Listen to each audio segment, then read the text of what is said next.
విజయనగరం జిల్లా రాజాం ప్రాంతంలో రైతుల కష్టాలు కొనసాగుతున్నాయి. సకాలంలో వర్షాలు పడకపోవడం, మడ్డు వలస ప్రాజెక్టు నుంచి సాగునీరు విడుదల కాకపోవడంతో రైతులు నారుమడుల్ని కాపాడుకునేందుకు తీవ్ర ఇబ్బందులు పడుతున్నారు. రేగిడి మండలం వావిల వలస గ్రామానికి చెందిన పాపినాయుడు శాంతమ్మ దంపతులు నారుకు నీరు అందించేందుకు బకెట్లతో నీటిని మోస్తున్నారు. ఉదయం 7 గంటల నుంచి మధ్యాహ్నం 12 గంటల వరకు పక్కనే ఉన్న మడ్డు వలస కుడి కాలువ నుంచి నీటిని తీసుకొచ్చి నారును బతికిస్తున్నామని రైతు కుటుంబం ఆవేదన వ్యక్తం చేసింది. అధికారులు స్పందించి 5 మండలాల్లో 25,000 ఎకరాల ఆయకట్టు రైతుల ప్రయోజనాన్ని దృష్టిలో ఉంచుకొని సాగునీరు విడుదలకు చర్యలు తీసుకోవాలని రైతులు విజ్ఞప్తి చేస్తున్నారు. నా పేరు పాపినాయుడు అండి. మాది వాయిల్వాస్ గ్రామం, రేగిడి ఆమదావాస్ మండలం. అలాగే నేను 2 ఎకరాల భూమికి సాగు చేస్తూ వరి విత్తనాలు వేశాను. ఆ వరి విత్తనాలకి ఇప్పుడు బాగా మొలకలు ఎత్తినాయి, కానీ నీరు లేక ఎండిపోతుంది.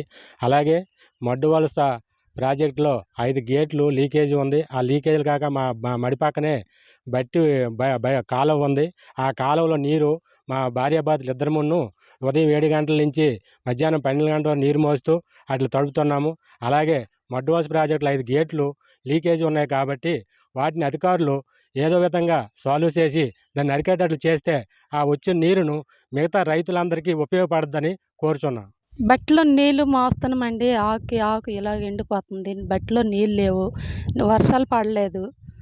బట్టి నీరు వదలట్లేదు. మాకు ఎలాగవుద్ది? పంటలు మాకు ఎలా పండించుకోవాలండి? కొంచెం నీరు వదిలిస్తే మాకు ఈ పంటలు పండుతాయి కదండి. అందుకే మేము బాధపడుతున్నాము. ఉదయం 7 అప్పుడు వచ్చేసి సాయంత్రం 12 దాకా నీళ్ళు మోస్తున్నాము. మేము ఇంక మొయ్యలేకపోతున్నామండి. ఏదో నీరు వదిలితే మాకు కొంచెం పంటలు పండితే మా గ్రామ ప్రజలకి అందరికీ కొంచెం బాగుంటామండి. మడ్డు వలస డామ్ అండి.